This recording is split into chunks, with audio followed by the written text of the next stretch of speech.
रुद्राक्ष की बात को इग्नोर करके शिवानी ने पूछा, ये कियान ओबरॉय कौन है?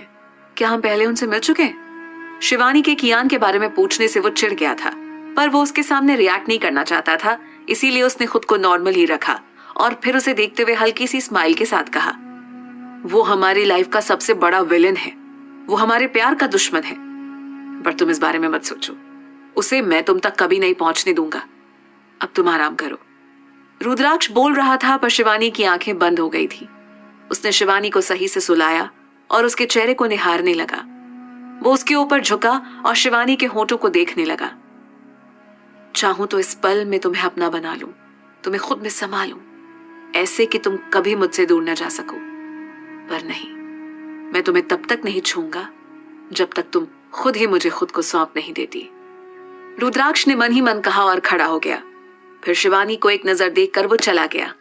उधर इंडिया में पीहू ने ऋचा से कहा, तुम्हारे बारे में कायल से बहुत सारी बातें सुनी है, पर आज तुमसे मिलकर लग रहा है कि उसकी सारी बातें सच थी।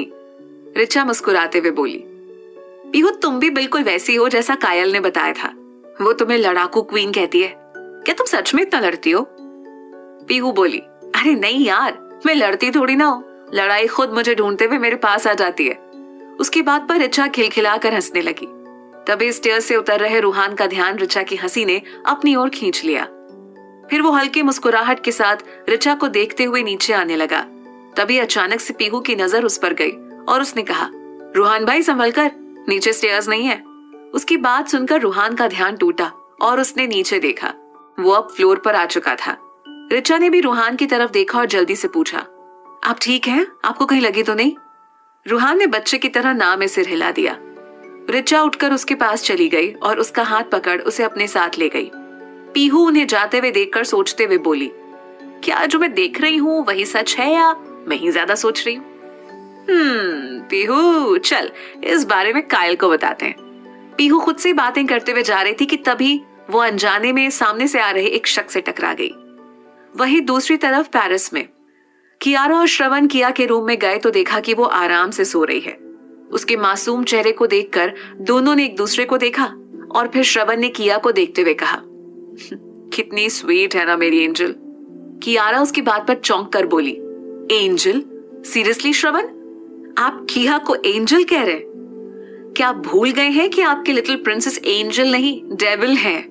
स्कूल में ना जाने कितने लड़कों को इसने पीटा था और हर बार सस्पेंड हो जाती थी। उसे बीच में रोकते हुए श्रवण ने कहा, मेरी बेटी है, उसका जो मन चाहेगा वो करेगी।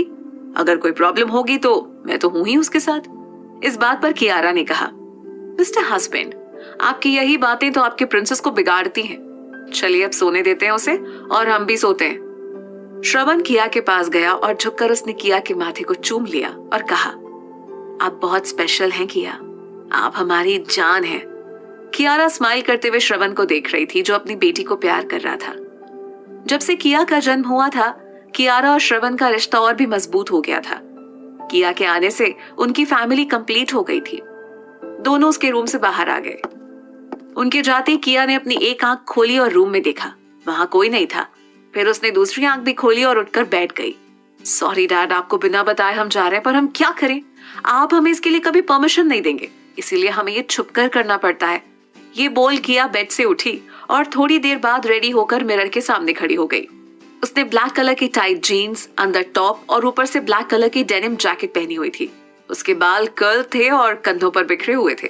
फिर खुद को एक नजर मिरर में देखते हुए उसने कहा, कूल, अब लग रही हो ना तुम किया मल्होत्रा। किया ने अपने हाथों में फिंगर कट ग्लव्स पहने हुए थे और उसने ब्लैक कलर के ही बूट्स पहने हुए थे।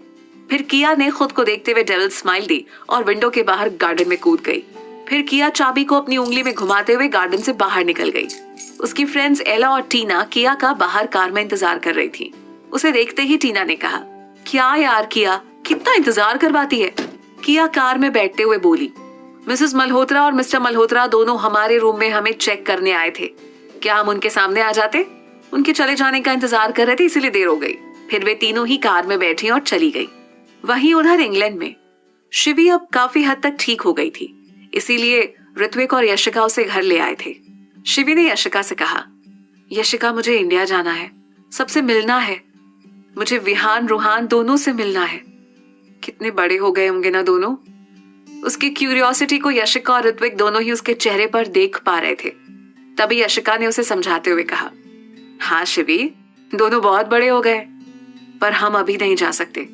तुम पहले ठीक हो जाओ, फिर हम सब साथ जाएंगे। तुम्हारे लिए एक सरप्राइज भी है। शिवी ने पूछा, सरप्राइज? कैसा सरप्राइज?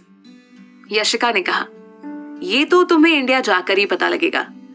वहीं दूसरी तरफ इंडिया में पीहू शख्स से टकराते ही गिरने लगी, पर तभी उस शख्स ने पीहू को कमर से पकड़ते हुए थाम लिया। उसका एक हाथ पीहू को कमर से पकड़े हुए था, तो वहीं उसका दूसरा हाथ पीहू की पीठ पर था। जैसे ही उस शख्स की नजरें पीहू से मिली तो उसके कान में गानों की आवाज आने लगी। उसे ऐसा लग रहा था जैसे उसके दिल में गिटार बज रहे हों। अभी वो शख्स पीहू को देखने में खोया हुआ था कि तभी उसके कानों में गाने की जगह बिजली से भी ज्यादा तेज कड़कती आवाज आई।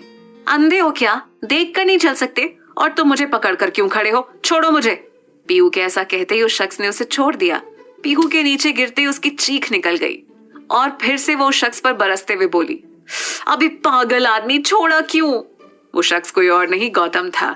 उसने पीहू की बात पर कहा, तुमने तो कहा था छोड़ दो, तो मैंने छोड़ दिया। ये सुन पीहू से घूरते हुए बोली, छत से कूदने के लिए बोलूंगी तो क्या कूद जाओगे? इस बात पर गौतम ने कहा, दिमाग खराब नहीं है मेरा जो तुम्हारी कई हर बात मानूंगा। तो ये बात क्यों मानी इडियट? पीहू दांत पीस कर बोली। गौतम भी चिढ़कर बोला, क्योंकि तुम इंसिस्ट कर रही थी। फिर पीहू से उंगली दिखाते हुए बोली, बेवकूफ आदमी, दोबारा अपनी शक्ल मत दिखाना मुझे। तुम भी मत दिखाना। गौतम की इस बात पर पीहू ने कहा, मेरे घर में रहकर मुझे शक्ल दिखाने से मना कर रहे हो कौन तुम? गौतम अपने दोनों हाथ कमर पर रखते हुए बोला, इंसान हूं, तुम्हारी तरह लड़ाकू बिल्ली नहीं। पीहू तिरछा मुस्कुराते हुए बोली, तुम वो हो भी नहीं सकते। गौतम ने पूछा, क्यों? क्योंकि तुम बिल्लौटे हो, वो भी जंगली। पीहू ने गुस्से में कहा और पैर पटकते हुए चली गई। वहीं गौतम उसे जाते हुए देखता रह गया। उधर ऋचा रूहान को अपने साथ उसके रूम में ले आई थी। रूम में आते ही रूहान ने उससे हाथ छुड़ाकर उसे कंधे से पकड़ते हुए कहा, मैं ठीक हूं, मुझे कुछ नहीं हुआ। I am absolutely fine. Richa ने नाराजगी से पूछा, आपका ध्यान कहाँ था? तुम पर। रूहान ने हल्की हंसी होंठों पर लिए कहा और फिर अपनी बात को जारी रखते हुए आगे बोला, तुम केवल 2 बार इंडिया आई हो, फिर तुम्हें इतना प्यार मुझसे कब हो गया? ऋचा पलकें झुकाकर बोली, जब मैं पहली बार यहां आई थी तभी। रूहान चौंक कर बोला, सीरियसली? तुम उस टाइम सिर्फ 15 साल की थी। ऋचा ने इस बार भी नजरें झुकाए हुए ही कहा, मुझे आप अच्छे लगते थे, फिर पता ही नहीं चला कि कब आपसे प्यार हो गया। रूहान ने उसकी बात सुनकर उसका हाथ पकड़ उसे अपने करीब खींच लिया और उसे अपने सीने से लगा लिया। ऋचा ने अपने दोनों हाथ उसकी पीठ पर बांध दिए। तभी रूहान का फोन रिंग हुआ। ऋचा उससे अलग होने लगी तो रूहान ने उसे हक करते हुए कहा, हिलो मत। ये सुन ऋचा ने कहा, आपका फोन रिंग हो रहा है। रूहान ने कहा, होने दो, तुम ऐसे ही रहो। उसकी बात सुनकर ऋचा उसके सीने से लगी रही। कुछ देर तक फोन रिंग होकर खुद शांत हो गया। रूहान ने ऋचा से अलग होकर उसके चेहरे को हाथों में भर लिया और फिर उसके फोरहेड पर किस किया। बाहर खड़ी स्वाति रूहान को ऋचा को किस करते हुए देख रही थी। वो कुछ सेकंड्स ही रुकी और फिर उसने अपने कदम आगे बढ़ा दिए और जाते हुए मन में कहा, मेरा रूहान भी बिगड़ गया। अब यशिका से इस बारे में जल्दी बात करनी होगी। वहीं रूहान ऋचा के गालों को छूकर उसके होठों को देखने लगा। वो उन गुलाबी होठों पर अपने एहसास को छोड़ पाता उससे पहले एक बार फिर उसके फोन ने उसे डिस्टर्ब कर दिया। रूहान ने अपनी आंखें बंद करके गुस्से में कहा, who is he? I will kill him. Richa ring सुनकर उससे दूर हो गई और फिर उसे देखते हुए वहां से चली गई। रूहान ने दूर जाती ऋचा को देखा और अपना फोन निकालकर डिस्प्ले पर फ्लैश हो रहे रचित के नाम को देखते हुए कहा, साला घर में नहीं है, फिर भी अपनी बहन को प्रोटेक्ट करने का एक चांस मिस नहीं करता। ये बोलते हुए उसने कॉल रिसीव करके कहा, बोल क्या हुआ? वहीं उधर कोबरा गौतम को कॉल कर रहा था। गौतम ने डेविल स्माइल करते हुए कॉल पिक किया और दूसरी तरफ से कोबरा ने कॉल पर उससे पूछा, गौतम, तू और विवान कहाँ है? गौतम एटीट्यूड में बोला, क्यों, तुझे क्या काम आ गया अब हम दोनों से? दूसरी तरफ से कोबरा बोला, मुझे विवान तक जोरावर का एक मैसेज पहुंचाना है। ये सुन गौतम बोला, ठीक है, एक एड्रेस दे रहा हूं, आजा। ओके, कोबरा ने कहा और फिर गौतम ने कॉल कट करते हुए खुद से कहा, आजा बेटा, तेरा ही इंतजार था। दूसरी तरफ पेरिस में किया अपने फ्रेंड्स के साथ एक लोकेशन पर पहुंची जहां बहुत सारी लड़कियां और लड़के थे। किया वहां पहले से ही मौजूद अपने कुछ और फ्रेंड्स के पास चली गई और तभी उसके एक दोस्त किया ने हाथ में हेलमेट देते हुए कहा, ऑल द बेस्ट। किया धीरे से स्माइल करने लगी। फिर उसकी दूसरी दोस्त ने उसके जैकेट के पीछे नंबर चिपकाया। किया का नंबर 9 था और फिर रेडी होने के बाद वो वहीं खड़ी एक बाइक पर बैठ गई। वो बाइक भी ब्लैक कलर की ही थी और न्यू मॉडल की एडवांस फीचर वाली बाइक थी। तभी एला और टीना ने कहा, ऑल द बेस्ट किया। किया तिरछा मुस्कुराने लगी तो टीना ने आगे कहा, देख किया, आज बहुत सारे लोग पार्टिसिपेट कर रहे, कंपटीशन बहुत हार्ड होने वाला है, पर तुझे जीतना है हमेशा की तरह। किया ने एक बार फिर सभी कंटेस्टेंट्स को देखा और टीना से कहा, डोंट वरी यार, आज तक इतनी रेसेस जीते हैं, ये भी हमें जीतेंगे, हमें हराने वाला कोई नहीं है यहाँ।